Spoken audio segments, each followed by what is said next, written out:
안녕하십니까. 여성비전 직무박람회 면접 특강을 맡은 사람과 직업연구소의 정도영입니다. 뵙게 돼서 반갑습니다.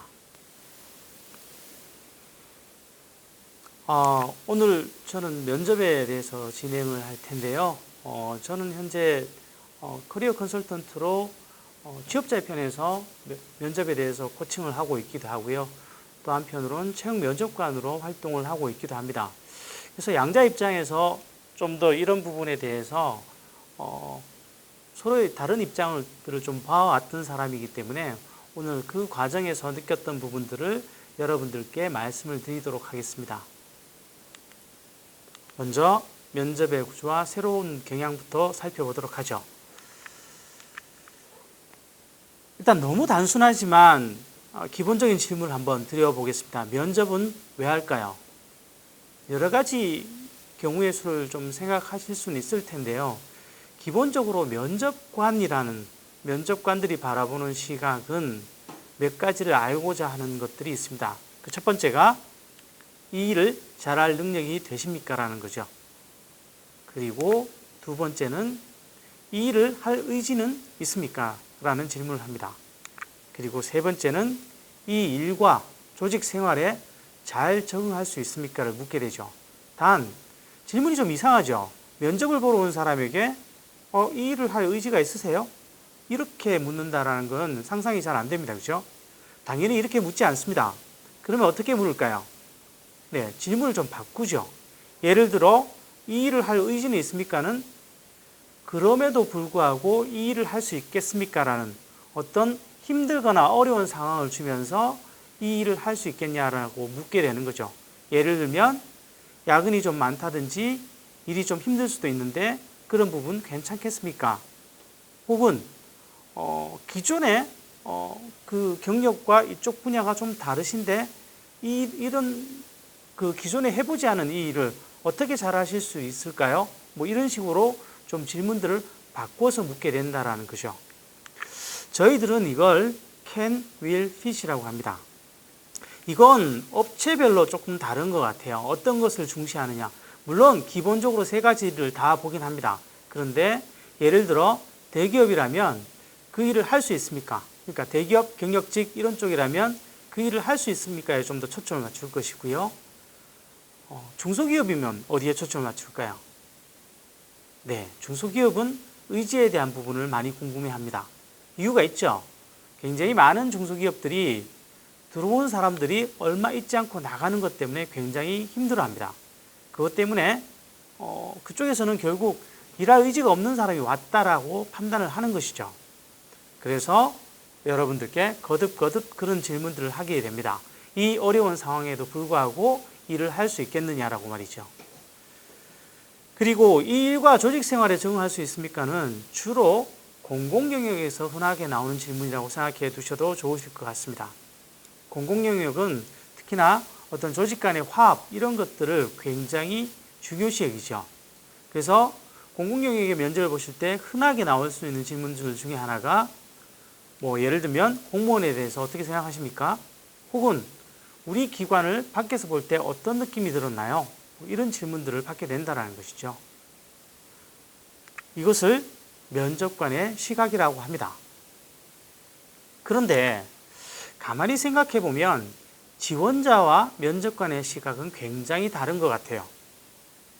예를 들면 지원자는 무의식적으로라도 면접에서 똑똑해 보이고 싶어 하는 마음이 있습니다. 여러분은 그렇지 않으신가요? 네, 이거 굉장히 본능적인 거죠. 근데 면접관은 똑똑해 보이는 사람보다 사고 안 칠 것 같은 사람이 우선이라는 거죠. 사고 안 칠 것 같은 사람? 좀 범위가 넓나요? 그러면 한번 바꿔보죠. 그럼 사고 칠 것 같은 사람은 어떤 사람일까요? 여러분이 면접관이라면 어떤 분들에게 그런 수상한 느낌을 느낄 수 있을까요? 대표적으로 이런 것들이겠죠. 표정이 면접 내내 너무 없어요. 웃거나 당황한 표정도 없고 그냥 똑같은 표정으로 바라만 보고 있어요. 약간 무섭기도 하죠. 그리고 이전에 경력을 봤더니 굉장히 많은 회사들을 아주 짧은 기간 자주 옮겨 다녔어요. 이것도 뽑는 입장에서는 굉장히 신경이 쓰입니다. 그리고 성격이 어떠시냐고 물었더니 뭐 딴 건 괜찮은데 가끔씩 욱하는 경우가 있어요. 사실 사람은 대부분 욱하는 경우가 있죠. 그런데 대놓고 이렇게 말하면 그때부터 그게 점점 신경 쓰이기 시작합니다. 이런 것들, 이른바 사고를 미연에 방지할 수 있는 그런 기준에서 사람을 좀 가려 뽑고자 한다는 것이죠. 그리고 지원자는 내게 도움이 될 회사에 들어가고 싶어 합니다. 당연하지만 반대로 회사 쪽은 우리 회사에 도움이 될 만한 지원자를 뽑고 싶어 한다는 거죠. 그래서 지원자는 주로 내게 이런 얘기는 나는 이런 얘기를 좀 하는 게 유리할 것 같아 라고 해서 얘기를 하지만 회사 쪽에서는 정작 당신에게 필요한 얘기가 아니라 회사 관점에서 필요한 얘기를 자꾸 해달라고 합니다. 그리고 지원자는 뭔가 좀 모르는 얘기가 나왔을 때 애매모호한 말로 덮고 넘어가는 경우가 많아요. 추상적인 단어들로. 네, 정확히 모르니까. 그런데 지원자들은, 면접관들은 거기에 대해서 제발 구체적으로 좀 얘기를 해달라는 거죠. 왜냐하면 사실 면접관 쪽에 앉아보면 모든 지원자들이 비슷한 얘기를 해요. 어떤 것도 구체적이지 않은 얘기를 하는 경우도 많고요. 그럴 때 면접관은 참 답답하죠. 뭔가 선별의 기준이 안 잡히는 거예요. 그래서 꼭 기억해 주십사 하는 것은 이겁니다. 우리는 면접을 볼 때 내 생각을 주로 해요. 그런데 이제 조금 영리해져 보자고요. 면접관은 무엇을 기다리고 있을까? 어떤 생각을 하고 있을까라는 겁니다. 면접에서 가장 면접의 승패를 좌우하는 요인이 뭐냐고 물을 때 이 얘기를 많이 하는데요. 대화에서 설득력을 좌우하는 가장 큰 요인은 어떤 것일까요? 라는 거죠. 보시는 것처럼 언어적인 요소와 청각적인 요소, 그리고 시각적인 요소가 있습니다. 이게 원래 엘버트 메러비안이라는 사람이 침묵의 메시지라는 책에서 이 커뮤니케이션의 성과를 좌우하는 것은 무엇인가라는 것을 연구한 것을 발표한 것에서 나온 것인데요. 여러분들은 면접을 기준으로 한다면 어떤 것이 가장 중요할 것이라고 생각하세요? 내용? 목소리? 이미지? 굉장히 많은 분들이 저한테 면접에 관해서 많이 물어보는 것은 사실은 내용에 관한 부분입니다. 그런데 연구 결과는 전혀 좀 다른 것을 보여주고 있죠.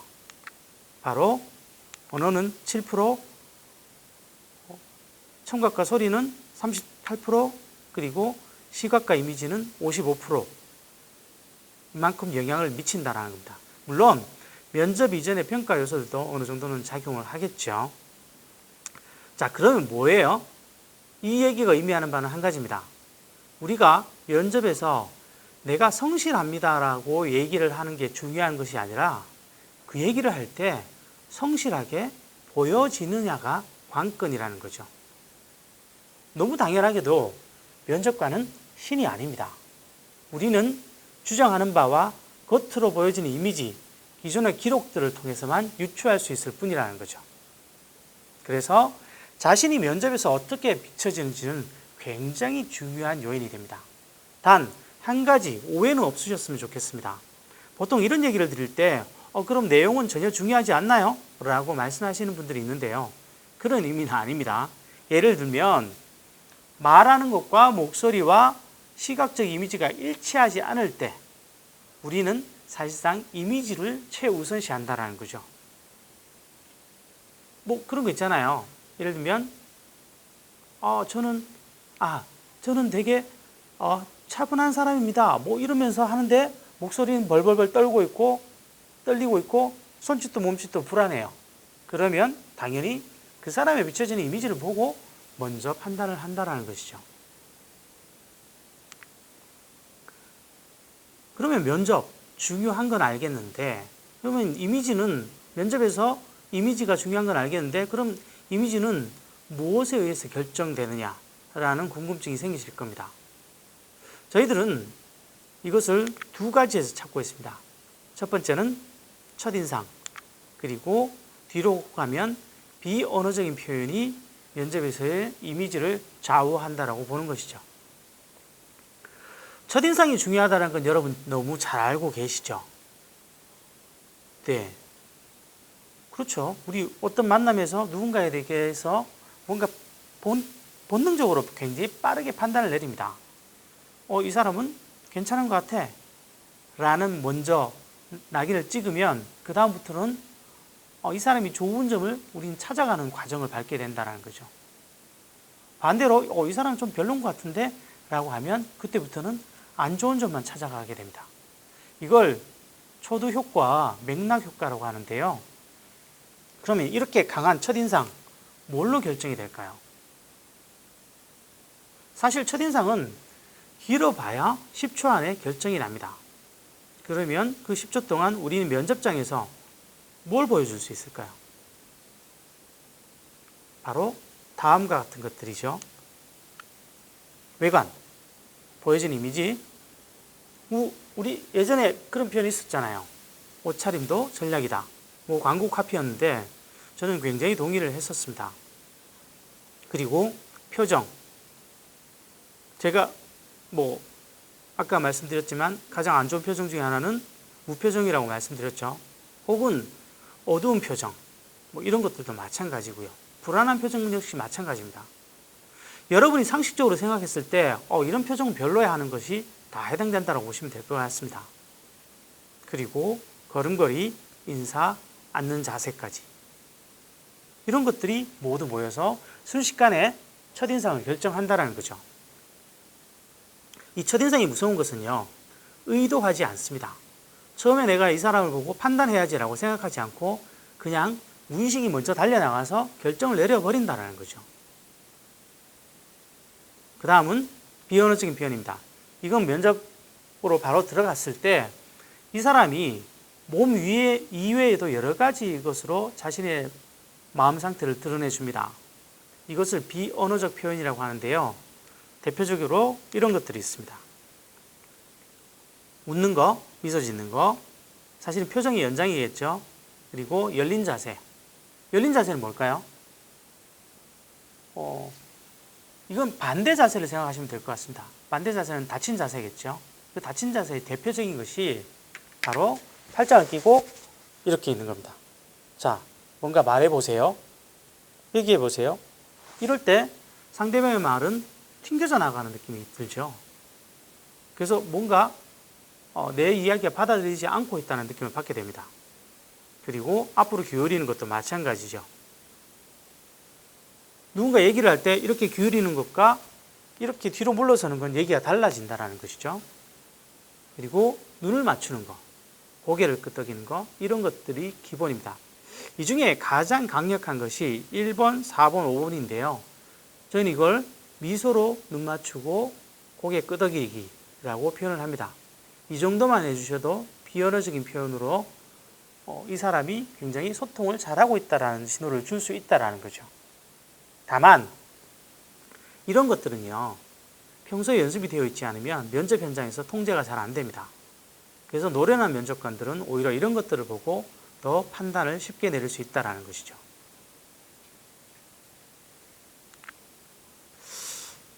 최근 면접 경향을 잠깐 말씀을 좀 드리는 게 좋을 것 같아요. 최근의 면접 현장에서는 두 가지 면접 경향이 다투고 있습니다. 첫 번째는 전통적 면접, 그리고 두 번째가 역량 면접입니다. 전통적 면접은 예전에 여기 계신 분들이 특히 연배가 좀 있으신 분들이시라면 이 영상을 보고 계신 분들이 예전에 봤던 면접을 생각하시면 되실 것 같아요. 누군가 면접관이 한 사람이 와서 굉장히 여러 가지 질문을 하고 알아서 판단을 하는 구조. 전통적 면접의 핵심은 이렇게 생각하시면 될 것 같아요. 이렇게 생각하시면 될 것 같아요. 특별한 기준이 없고 면접관의 자의적인 기준, 주관적 취향에 좌우될 수 있다는 거죠. 그에 비해서 역량 면접은 판단 기준, 진행의 절차, 이런 모든 것들이 표준화되어 있습니다. 한마디로 이 사람을 뽑았으면 왜 뽑았는지에 대한 근거를 명확히 제시할 수 있다는 거죠. 그래서 이른바 최근에 공정성, 공평성 시비가 굉장히 중요한 이슈가 되고 있는 요즘 사회에서는 이 역량 면접이 주목을 받고 있습니다. 그래서 공공기관이 이미 이것으로 다 대체가 됐고요.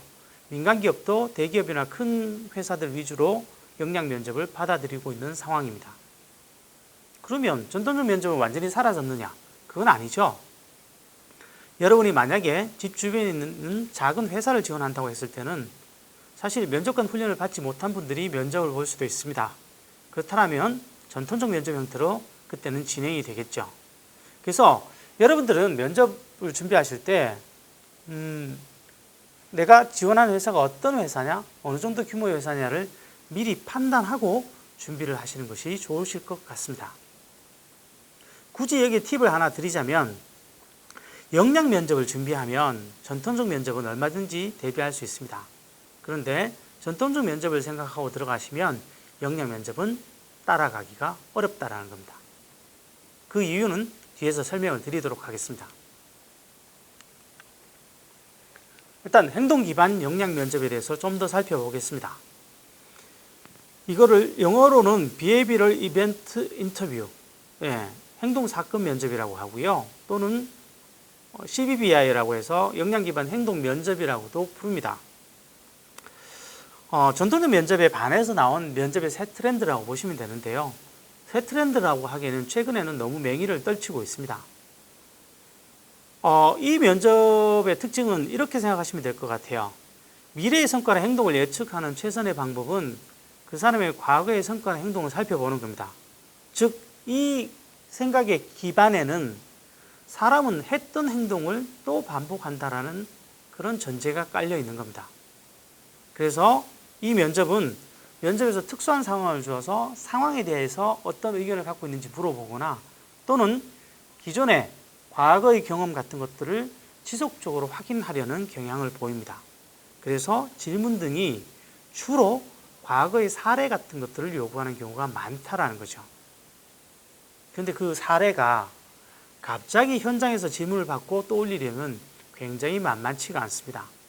저희 같은 사람들조차도 현장에서 즉석에서 그런 사례를 잘 떠올려서 대답하기는 쉽지 않다라는 거죠. 그래서 여러분들은 만약에 규모 있는 회사, 공공영역 이런 곳으로 갈 때는 반드시 적절한 사례들을 준비해야 되는데요. 그와 관련된 면접 질문들은 이런 것들을 참고하시면 될 것 같아요. 예를 들면 자신의 강점을 활용해 성과를 낸 경험을 구체적으로 들려주세요. 또는 조직 내에서 갈등이 생겼을 때 당신은 어떻게 이걸 해결했는지 상세하게 좀 들려주세요.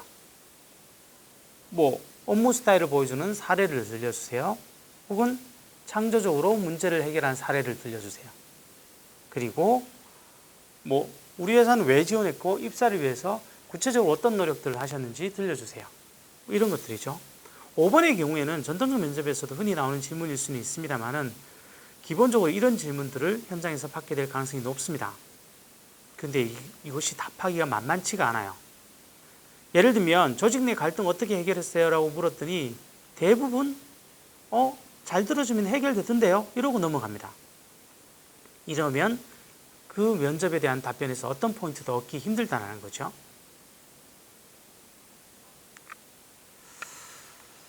면접의 변화와 관련해서 전통적 면접과 최근에 역량 면접이 면접 현장에서 부딪히고 있다는 말씀을 드렸습니다. 그러면 그 장점과 단점을 한번 살펴보죠. 전통적 면접이라고 장점이 없는 것은 아닙니다. 일단 전통적 면접에서는 면접관의 경험치를 충분히 살릴 수 있죠. 뛰어난 면접관이 왔을 때는 굉장히 더 좋은 효과를 발휘할 수도 있습니다. 그리고 상황에 맞는 다양한 질문이 가능하다는 거죠. 그에 비해서 단점도 명확합니다. 단점은 일단 가장 크게 지적받는 것은 면접자의 개인 취향에 너무 좌우된다는 겁니다.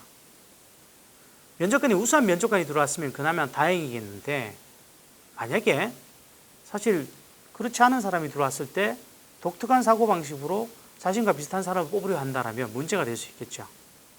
그리고 다른 지원자에게 다른 질문을 합니다. 예를 들면 A에게 갑이라는 사람에게 A라는 질문을 했으면 을이라는 사람에게도 A라는 질문을 해야 비교 대상이 될 텐데 갑에게는 A라는 질문을 하고 을에게는 B라는 질문을 합니다. 이러면 사실 비교 평가는 어렵다라는 것이죠. 그래서 전통적 면접의 가장 큰 고민거리는 도대체 이 사람이 왜 뽑혔습니까? 라고 물었을 때 답을 하기가 애매해집니다. 그에 비해서 역량 면접의 장점은 어떤 면에서 전통적 면접의 단점에 대한 반대죠. 합리적이고 표준적인 채용 과정이 제시가 됩니다. 그래서 누가 뽑아도 비슷한 결과를 만들어낼 수 있다는 거죠. 동일 질문에 대해서 동일한 평가 기준이 들어가기 때문에 그렇습니다. 가끔 면접관을 하다 보면 굉장히 인간적으로 끌리는 사람도 보게 돼요. 왠지 뭐 개인 취향이 발휘되는 그런 느낌, 개인 취향이 들어가게 되는 그런 사람을 보게도 된다라는 거죠. 그런데 역량 면접에서는 아무리 그래도 이 사람에게 좋은 평가를 주기 어렵습니다. 면접에서 적절한 답변을 하지 못했다라면. 그것이 역량 면접의 장점이라는 거겠죠. 근데 반대로 이 역량 면접에도 단점이 있죠. 첫 번째는 시간 부족에 시달릴 우려가 있습니다. 특히 면접관이 통상 3명에서 5명 정도가 같이 들어가게 되는데요. 이럴 때 주어진 질문 숫자가 정해져 있습니다. 면접관이 5명이 들어가는데 예를 들어 1명의 지원자라고 가정을 해보죠. 이런 경우가 꽤 흔한데 15분, 20분 정도면 질문 한 개씩 하면 끝난다는 얘기죠. 그래서 이런 부분은 좀 아쉬움이 있습니다. 두 번째는 훈련된 면접관과 적절히 만들어진 채용 시스템이 조합되어야 한다는 거죠. 최근에 수많은 사람들이 면접관 교육을 받기도 하고 있지만 그렇지 않은 사람도 여전히 많죠.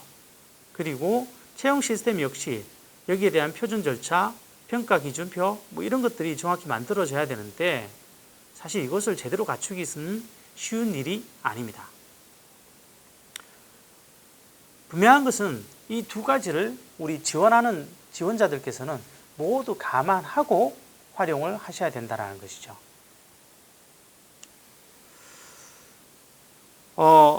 스타로 사례를 풀어낸다는 것은 무슨 얘기냐면 제가 이럴 때 특히 역량 면접에 맞춰서 사례 준비를 많이 하셔야 된다고 얘기를 했잖아요.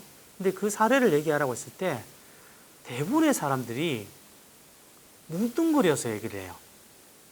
어떤 상황이었고 거기에 대해서 무슨 일이 있었고 내가 어떻게 했고 뭐 이렇게 가는 것이 아니라 갈등 해결 어떻게 했습니까? 그랬더니 그냥 잘 들어주니까 해결됐습니다 라고 얘기를 한다라는 거죠. 여러분은 그런 거 보신 적 있어요? 전 사실 별로 못 봤습니다. 잘 들어준다고 해결될 것 같으면 싸우지도 않았겠죠. 그래서 이런 것들을 좀 풀어내는 방법은 이 스타란 방법에 따라서 스타란 그 단계에 따라서 풀어내는 것인데요. 여기서 S는 시츄에이션, 상황입니다. 문제가 됐던 상황. 그리고 T, 태스크는 내게 기대되었던 역할을 말하는 겁니다. 예를 들면 이런 거겠죠. 내가 예전에 그 역량 발휘한 걸 뭐 얘기해 보라고 했을 때 내가 예전에 그 패스트푸드점에 알바로 가게 됐는데 인수인계가 거의 없다시피 했다. 그런데 문제는 당장 일을 하면서 그 과정을 몸으로 익혀야 됐다는 거죠. 그래서 나는 거기에서도 그렇게 티나지 않게 일이 문제없이 흐를 수 있도록 직원으로서 역할을 해야 됐다. 그런데 그 상황에서 내가 어떤 액션, A, 액션을 취해서 대응을 했다라는 거죠. 예를 들면 어떤 게 있을까요? 네, 일을 할 때 선배들의 동선을 명확히 파악을 해두고 일이 끝난 다음에 혹은 출근해서 손님들이 오기 전에 다시 한번 어떻게 움직여야 될지를 체크하고 재료들이 어디 있는지를 체크하고 이런 과정들을 거치면서 업무를 분석했다라는 거죠. 그리고 리절트, 결과가 어떻게 나왔는데 예를 들면 그 결과 어렵지 않게 2주 안에 적용을 할 수 있었고 석 달도 되기 전에 우수 사원으로 선정되는 결과를 만들기도 했다. 여기에다가 배운 점을 넣어주면 가장 금상첨화겠죠. 예를 들면 그 과정을 통해서 어떤 낯선 업무, 어떤 어려운 업무라도 하나씩 분석을 해서 준비를 차근차근히 해나가면 풀어갈 수 있다라는 자신감을 키우게 됐다. 뭐 이런 것들이 있다라면 가장 좋은 사례의 설명이 될 것 같습니다. 제가 혹은 다른 수많은 전문가들이 이 스타일에 대해서 얘기를 꾸준히 합니다. 그런데 면접에서 이걸 활용하신 분은 정말로 보기 어려워요. 그래서 면접관들은 여기에 대해서 자꾸 추가적인 심화 질문들을 넣을 수밖에 없는 상황이 벌어진다는 것이죠. 그래서 여러분들은 꼭 사례 준비하실 때 이런 부분에 맞춰서 자신의 사례를 좀 풀어주셨으면 좋겠습니다. 네, 다음은 면접의 단계별 준비에 대해서 살펴보도록 하겠습니다. 여러분은 면접 쉬우신가요? 어려우신가요? 제가 예전에 처음 직장을 가질 때 저는 면접이 꽤 어려웠었습니다. 무슨 말이 나올지도 모르겠고 제 스스로도 굉장히 긴장을 했었으니까요. 면접이 일반적으로 어렵다라고 느껴지시는 분들에게 이유를 물어보면 대개 이런 답변들을 하세요. 예를 들면 긴장으로 저 본래의 모습이 안 나와요. 그렇죠.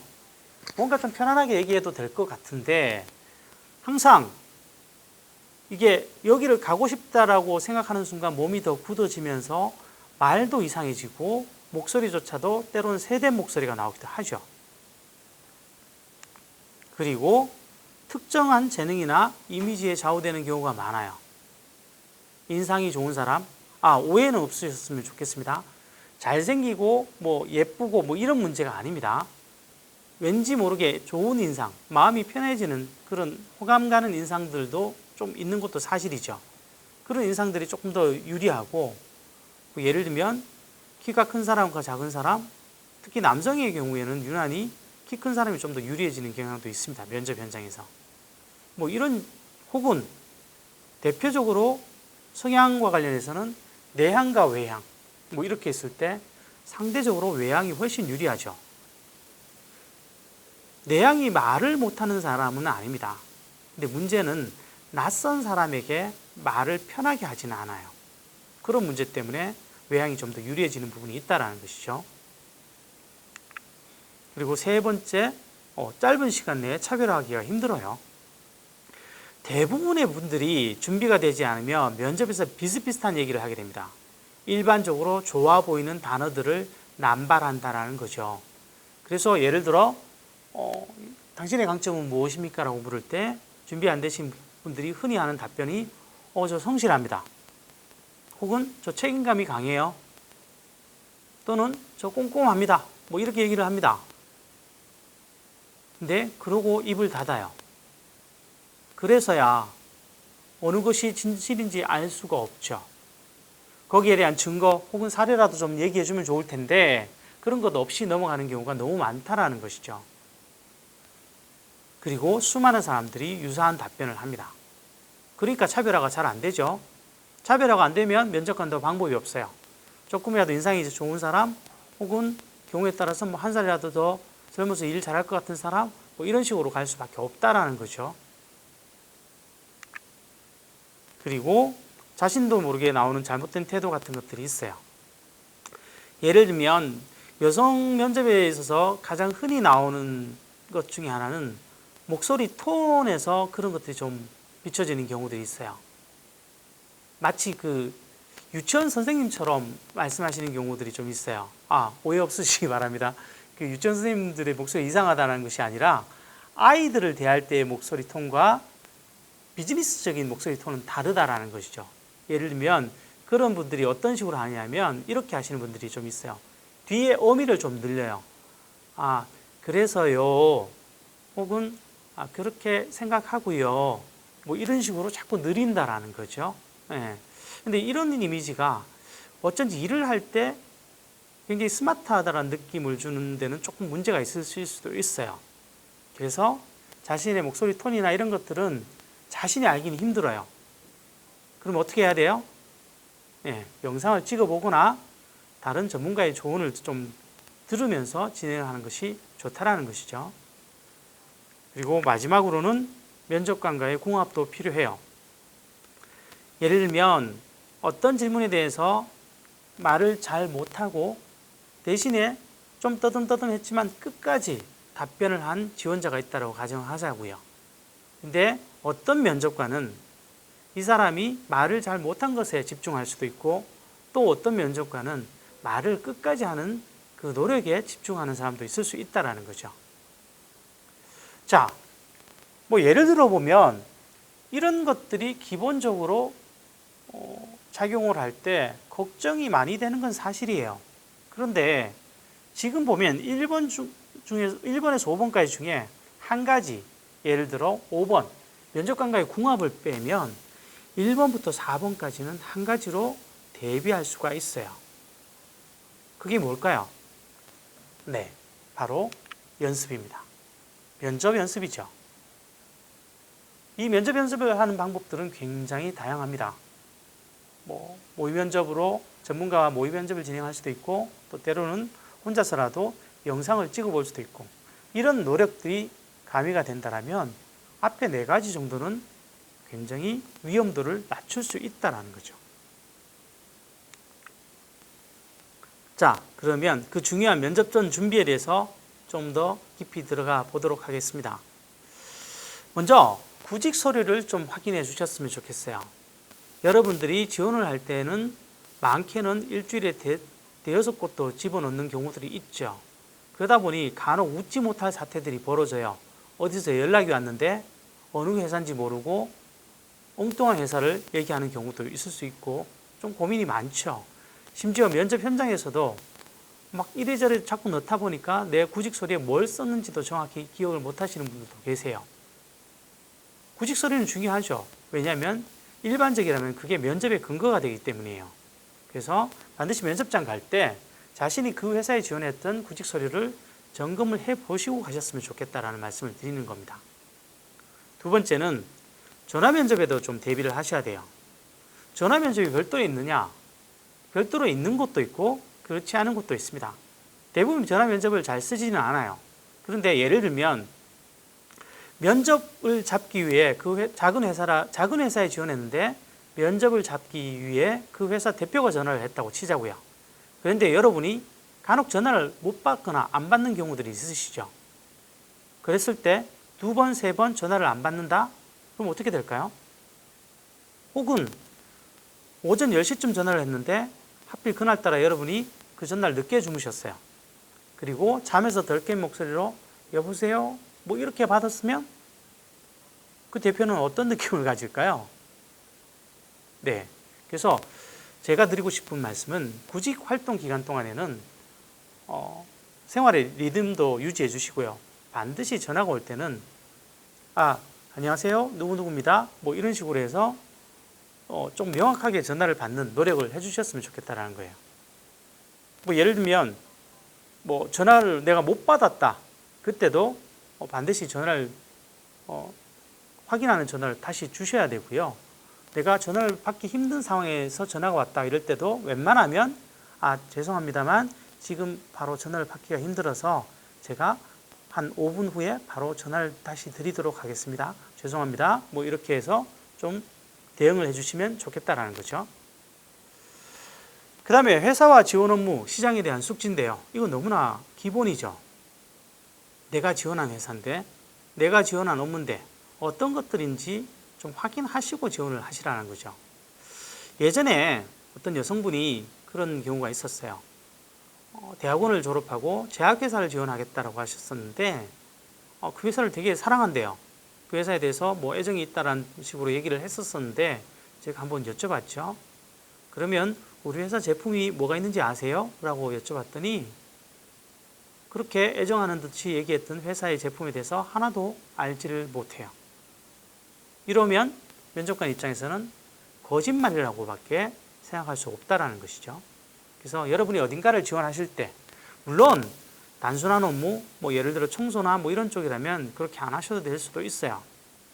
그런데 조금 포지션이 너도 나도 가고 싶어하는 포지션, 급여도 높고 중요한 포지션이다, 혹은 경력직이다 이럴 때는 그 회사와 시장, 직무에 대해서는 조금 더 깊이 파악하시고 준비를 하시는 게 당연히 맞는 자세가 아닐까 생각이 됩니다. 평판조 외에는요, 경력직, 그것도 차부장급 이상 정도를 바라보고 계신 분이시라면 각각 평판조회를 요청할 수 있어요. 그럴 때는 내가 미리 평판조회를 돌려도 될 만한 한 3사람 정도를 미리 생각해 두셨다가 그분들의 연락처를 주시면 되실 것 같아요. 일종의 추천인처럼 쓰실 수 있는 거죠. 물론 신입이나 단순 업무 쪽에서는 평판조회 활용하지 않을 수도 있습니다. 그런 경우는 거의 활용이 없다라고 보셔도 되겠네요. 다음, 면접 전 연습은 필수라는 거죠. 예를 들면 내가 내 이력서를 봐도 문제가 있는 부분이 보여요. 예를 들면 지난 회사를 퇴직한 후 경력 공백이 상당히 길었다든지, 또는 내가 예전에 다닌 회사와 지금 지원하려는 회사의 업무가 달라요. 이럴 때는 당연히 면접관이 누구라도 묻고 싶겠죠. 그 당연해 보이는 수준에서 준비를 안 하고 가셨다가 굉장히 힘들어 하시는 케이스가 의외로 좀 있어요. 그래서 이럴 때는 여러분들이 반드시 준비를 해주시면 좋겠다라는 거.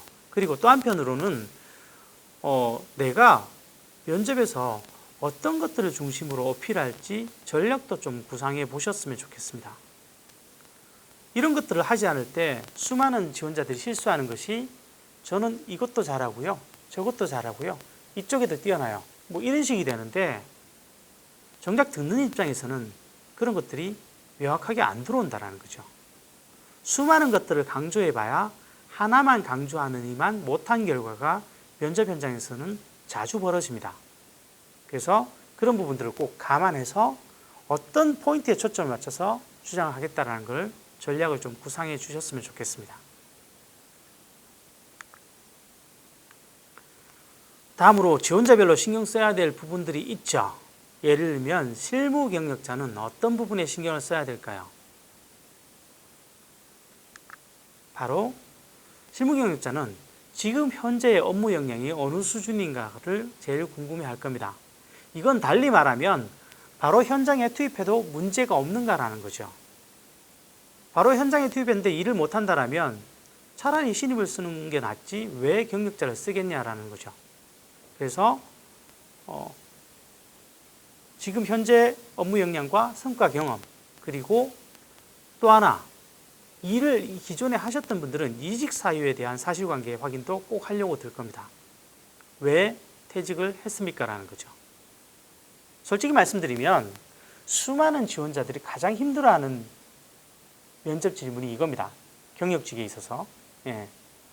어떤 경우에도 그만둔 이유가 그렇게 예쁘게 그만둔 경우는 별로 없거든요.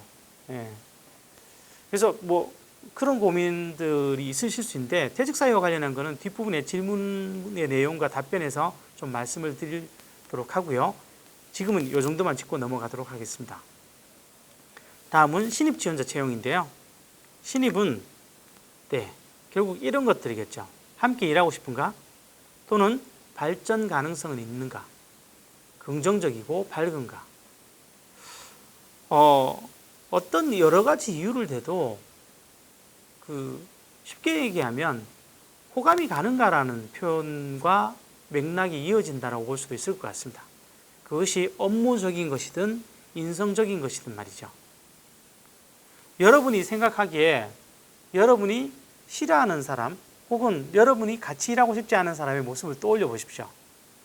그런 것들만 신입사원 지원할 때는 그런 부분들만 피하실 수 있어도 된다는 거죠. 그 다음에 여기 이 화면을 보시는 분이 고령의 지원자다, 그래서 좀 단순 포지션을 지원한다 하실 때는 이런 것들을 좀 고려하시면 될 것 같습니다. 까다롭지 않은가, 그리고 소통을 달리 말하면 말이 통하는가라는 거죠. 그리고 건강에 대한 우려는 없는가, 이런 부분들.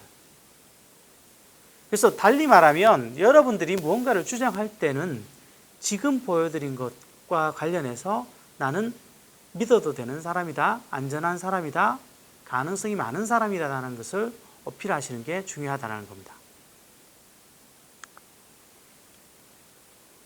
다음으로 지원자 개인의 어필 포인트는 무엇이 있을까요? 지원자 개인의 강점은 무엇인가라는 질문인 거죠. 보통 이때 이거는 달리 말하면 회사에 어떻게 어필하고 싶고 어떻게 나의 강점을 부각시킬 것인가라는 겁니다. 아까 제가 말씀드렸던 전략과도 맞물리실 수 있는데요. 이때도 거듭 말씀드리지만 이것저것 하실 생각하지 말고 하나만 집중하시는 게 좋다라는 거죠. 예전에 지원자 중에 그런 분이 계셨어요. 그 여성분이신데 뭐 예쁘고 그런 느낌이 아니라 그냥 보통의 여성분이셨는데 한 가지 이분이 기억나는 게 있어요. 웃을 때 굉장히 마음이 편해지고 기분이 좋은 느낌이 들어요. 스스로 많이 웃어본 사람이기도 하고 주변에서 웃을 때 보기 좋다는 말을 많이 들으셨겠죠. 그런데 이분이 면접 현장에서도 그걸 아예 어필을 했었어요. 저는 누구보다도 편하게 호감가게 웃을 수 있는 사람이고 제가 회사를 대표해서 고객을 만날 때 그런 것이 회사의 이미지에 도움이 될 수 있을 거라고 어필을 한 겁니다. 면접에서 가장 좋은 점수를 받았죠. 별거 아닌 것 같으신가요? 근데 그 별거 아닌 것을 굉장히 매력적으로 어필하는 분이 생각보다 많지가 않습니다. 반드시 면접 현장에서 뭔가 대단한 것이 어필 포인트가 된다는 생각은 하지 마시고요. 오히려 사소하더라도 이걸 어떻게 회사와 연결시켜서 회사에 도움이 되는 방향으로 쓸 수 있는 것인지를 얘기해 주시는 것이 이 부분의 포인트라고 생각해 주시면 될 것 같습니다. 그리고 면접 중에 나의 이미지를 다시 한번 봐야 되는 거죠. 우리는 면접 중에 굉장히 신경을 쓰고 좋은 자세를 유지하려고 합니다만은 생각보다 그렇지 않은 경우가 많아요. 놀랍게도 불과 몇 발자국 떨어지지 않은 앞에 면접관의 좌석에서는 이 모든 것들이 굉장히 선명하게 잘 보인다는 것이죠. 예를 들면 이런 겁니다. 면접 현장에서 이런 표정과 이런 표정이 있는 사람이 있다고 생각을 해보시자고요.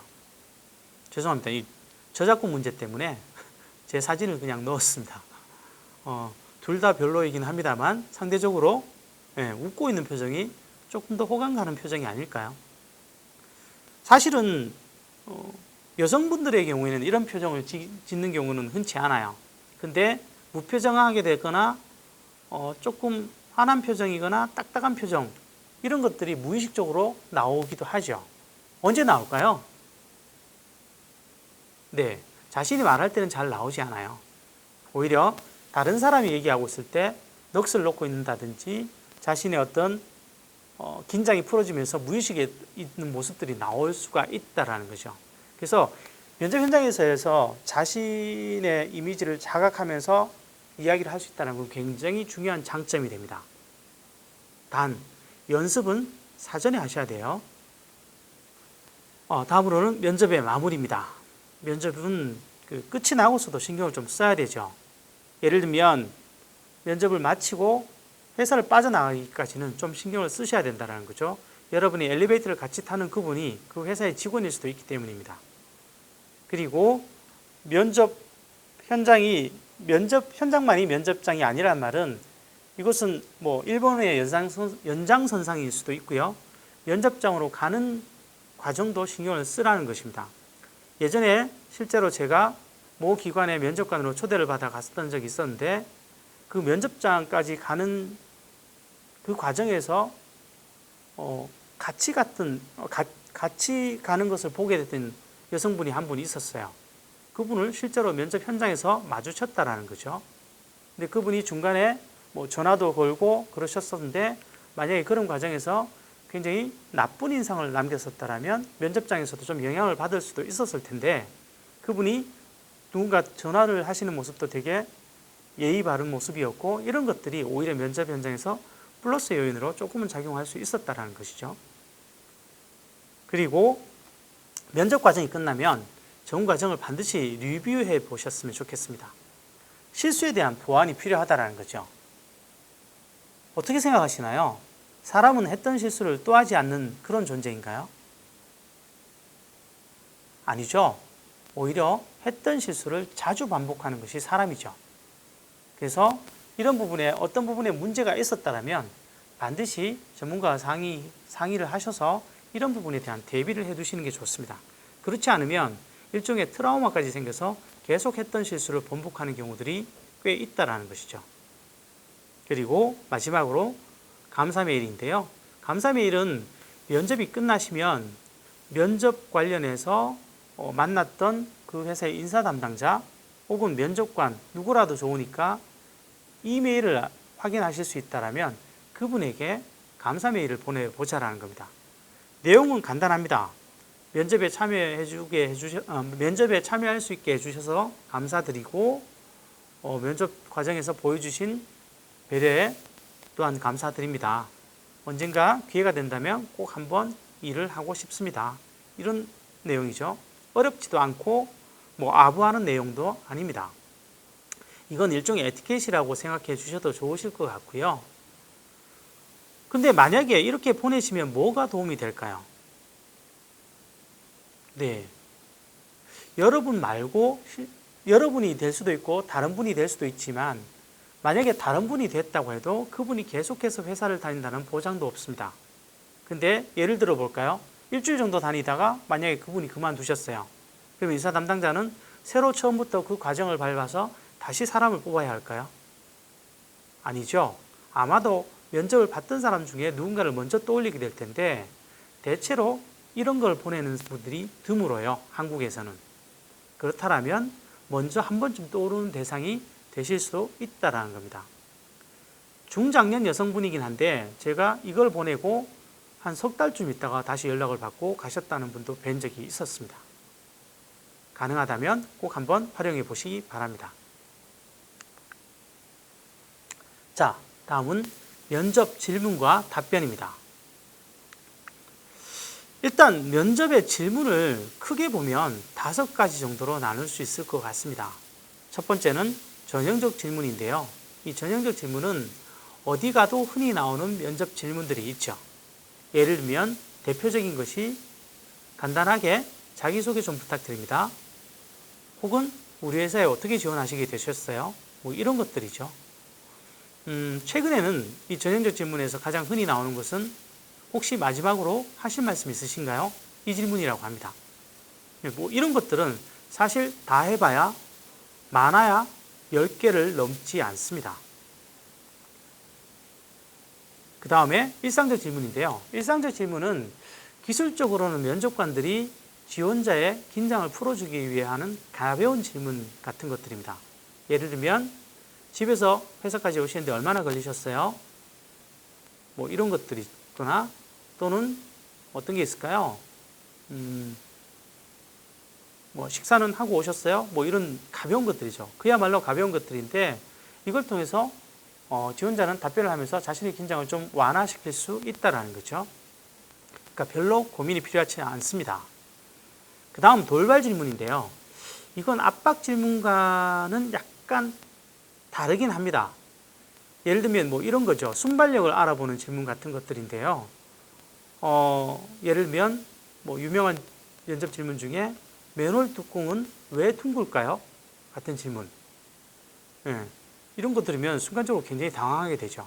근데 이건 순발력을 알아보기 위한 질문입니다. 혹은 그 사람의 논리적인 추론을 알아보기 위한 질문이기도 하죠. 그에 비해 압박 질문은 이제는 잘 안 나온다고 보셔도 좋으실 것 같습니다. 예전에는 이거 굉장히 많이 나왔었고 아예 면접관 중에 압박 질문을 담당할 사람을 선정하기도 했었습니다. 근데 지금은 잘 나오지 않습니다. 왜일까요? 네. 면접에서 압박 질문 잘못 날렸다가 인터넷에 회사에 대한 뭐라고 해야 될까요? 회사에 대한 비난 이런 것들이 폭주하면서 회사가 순식간에 수많은 안티팬들을 만들 수도 있게 된 상황이기 때문에 그렇습니다. 쉽게 얘기해서 인터넷이 면접 후기 같은 것들로 도배되면서 이런 것들이 너무 확장성이 빨라진 거죠. 그래서 요즘 웬만해서는 이런 압박 질문을 잘 하지 않습니다. 더더군다나 최근에 사회 기조가 면접자들의 인권을 강화하는 쪽으로 가고 있기 때문에 면접자들이 모욕감을 느낄 만한 질문은 절대 하지 않는 것이 최근의 면접관들의 분위기입니다. 그래서 요거는 거의 무시하고 넘어가셔도 좋으실 것 같습니다. 그 다음이 전문 영역의 질문인데요. 전문 영역의 질문은 여러분이 꾸준히 쌓아오신 그 해당 분야의 경력과 관련된 질문, 혹은 여러분이 신입이시라면 여러분이 지원하려는 분야와 관련한 기본적인 질문 같은 것들이 나온다라고 생각하시면 될 것 같습니다. 근데 이 질문들은요, 신입의 경우는 절대 어려운 질문들이 나오지 않습니다. 그러니까 너무 긴장 안 하셔도 좋은데, 문제는 기본적인 개념 같은 것들조차도 쉽게 답변을 못 하시는 경우들이 있을 수 있다는 거죠. 그래서 그런 것들은 여러분들이 착실하게 좀 쌓아가시는 수밖에 없습니다. 경력직의 경우는 어떨까요? 경력직은 자기 전문 분야와 관련된 내용들을 좀 정리해 두시는 것이 필요하다는 거죠. 특히 예를 들면 수치와 관련된 뭐 그런 내용들까지 좀 정리를 해서 면접 현장에서 이런 것들을 잘 활용하시는 전략이 좀 필요합니다. 자, 그리고 제가 5가지라고 했는데, 그럼 하나는 뭐냐? 바로 역량 관련 질문입니다. 주로 사례, 상황 이런 것들이 같이 엮어지면서 들어오는 질문이라는 거죠. 중요한 것은 이런 질문들은 어떤 식으로든 기본적인 대비가 가능합니다. 굳이 대비가 안 되는 것이 있다면 일상적 질문과 돌발 질문 뭐 이런 것들일 텐데요. 일상적 질문은 가벼운 거니까 크게 문제가 될 거 없고요. 돌발 질문은 어차피 내가 아니라 다른 사람이라도 좀 당황할 수밖에 없습니다. 그래서 그때는 이른바 자신의 멘탈을 잃지 않으면서 최대한 성의껏 답변하는 그런 태도만 유지하신다면 이 면접 질문의 위험에서 벗어날 수 있다는 것이죠. 그리고 전형적 질문, 역량 질문 같은 것들은 미리 대비를 하시면서 풀 수 있고요. 어떤 면에서 전문 영역에 대한 질문 역시 미리 자신이 업무와 관련된 것들을 정리하시면서 이런 것들을 대비하실 수 있다는 겁니다. 다음은 기본적 답변 방법인데요. 첫 번째는 2가지입니다. 이건 뭡니까? 이것에 대해서 어떻게 생각하세요? 뭐 이런 질문이 들어오면 답변부터 던지라는 거죠. 그건 이렇게 생각합니다. 왜냐하면 이렇게 들어가시면 면접 질문에 대한 답변이 웬만해서는 길어질 일도 없고요. 보통 그래서 2분 이내를 맞출 수 있어요. 그리고 대화 흐름을 맞춘다는 것은 질문이 조금 길어진다든지 이런 식으로 상대방의 얘기가 좀 길어지면 이쪽에서 어느 정도 좀 그런 볼륨을 맞춰주면서 리듬감을 유지해 주는 것이 중요하다는 겁니다. 예를 들어 누군가는 길게 얘기했는데 답변자는 계속 단답식으로 얘기한다면 그 커뮤니케이션에 리듬감이 생길 리가 없다라는 것이죠.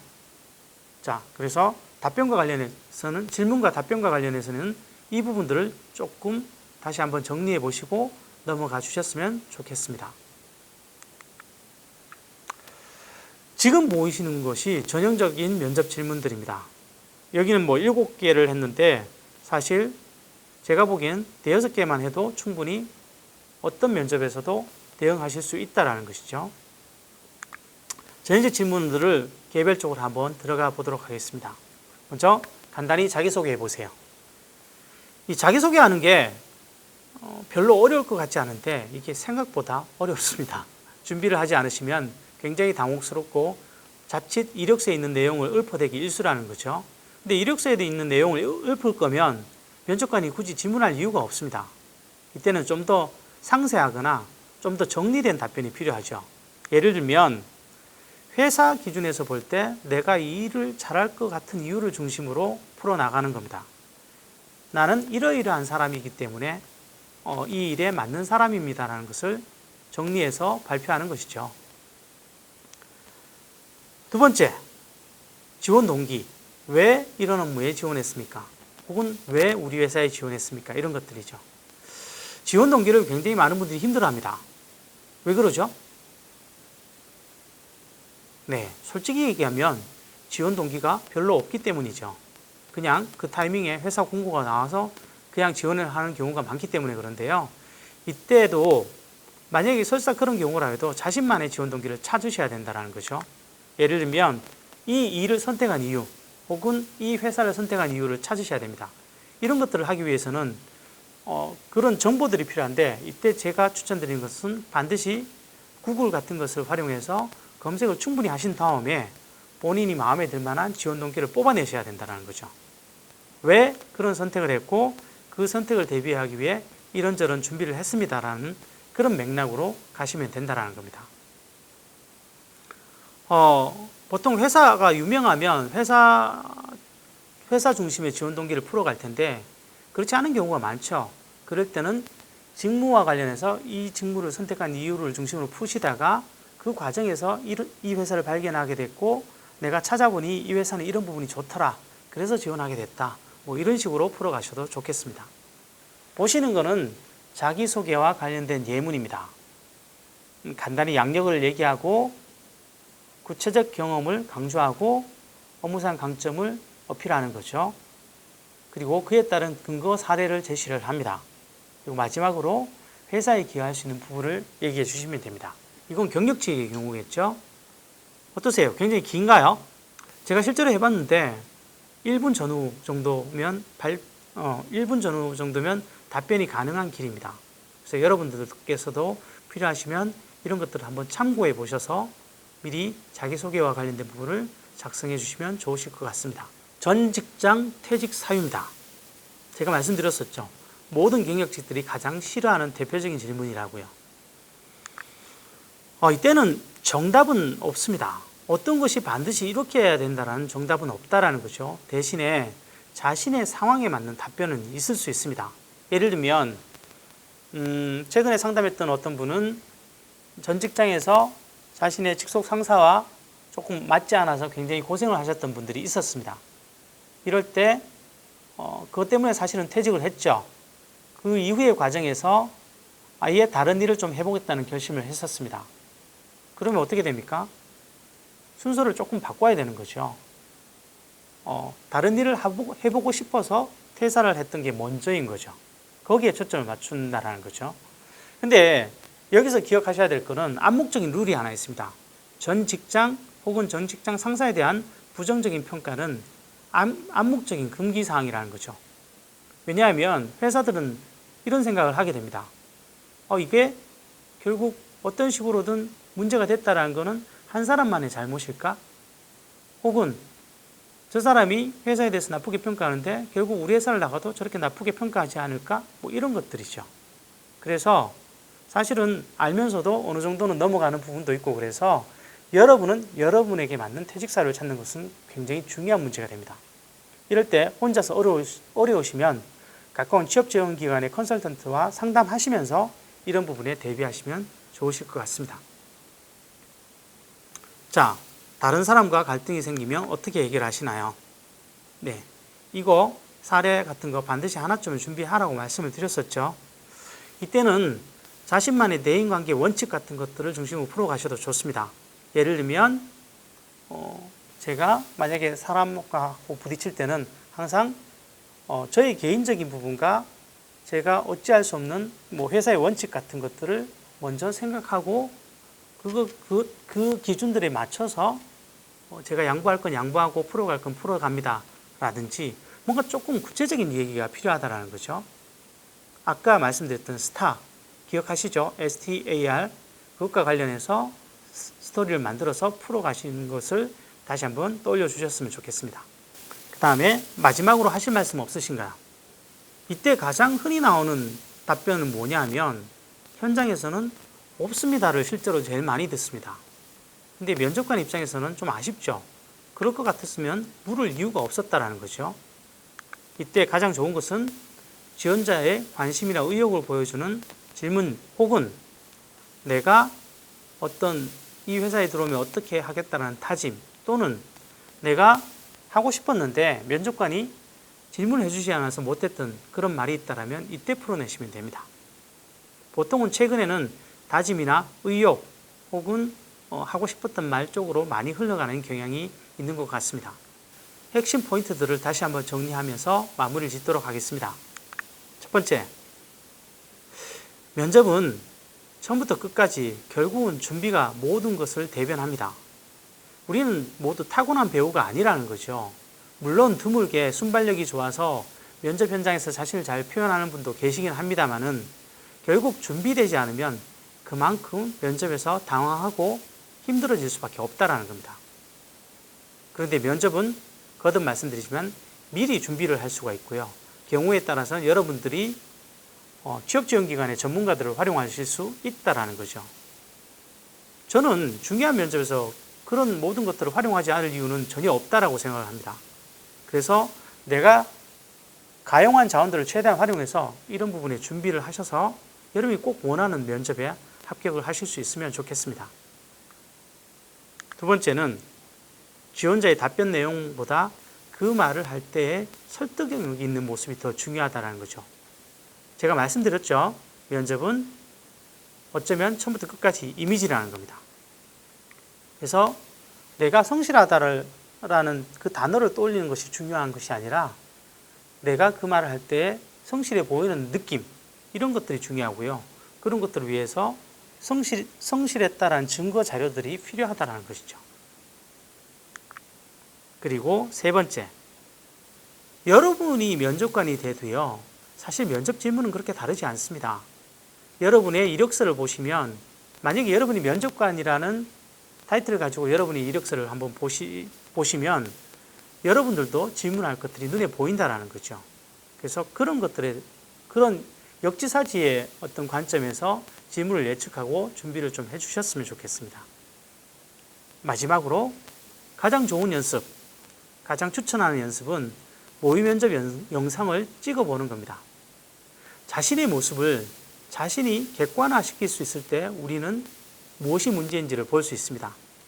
그리고 이때 조금 더 완벽하게 하시고자 하신다면 전문가와 함께 이 모의 면접을 진행해 보시라는 겁니다. 여러분 근처에는 수많은 취업 지원 기관들이 있습니다. 그리고 무료로 활용할 수 있는 곳들도 많고요. 거듭 말씀드립니다. 그런 것들을 활용해서 준비를 하시면 여러분의 면접 준비가 좀 더 완벽해질 가능성이 높다라는 것입니다. 자, 제가 이거 강조하는 이유 이해되시죠? 자, 오늘 강의는 이것으로 마치고요. 마지막으로 사족을 하나 달면 특히 이 화면을 보고 계신 분 중에 경력이 오래전에 끊어졌던 분들도 좀 계실 수도 있으리라고 생각을 합니다. 그래서 자신의 스펙에 대해서 걱정하시는 분도 계시겠죠. 근데 구직 서류는 자신의 스펙을 보여주지만 면접은 여러분 자신을 보여줄 수 있습니다. 그래서 면접까지 가시면 내가 스펙이 부족하더라도 이 상황을 역전시킬 계기가 마련됐다라는 것이죠. 여러분이 오늘 말씀드린 이 내용들만 좀 잘 기억하시고 활용하실 수 있다라면 그 계기에서 여러분은 성공으로 가는 열쇠를 잡으실 수 있을 겁니다. 여러분이 면접에서 꼭 승리하시기를 기원하며 오늘 강의를 마치도록 하겠습니다. 고맙습니다.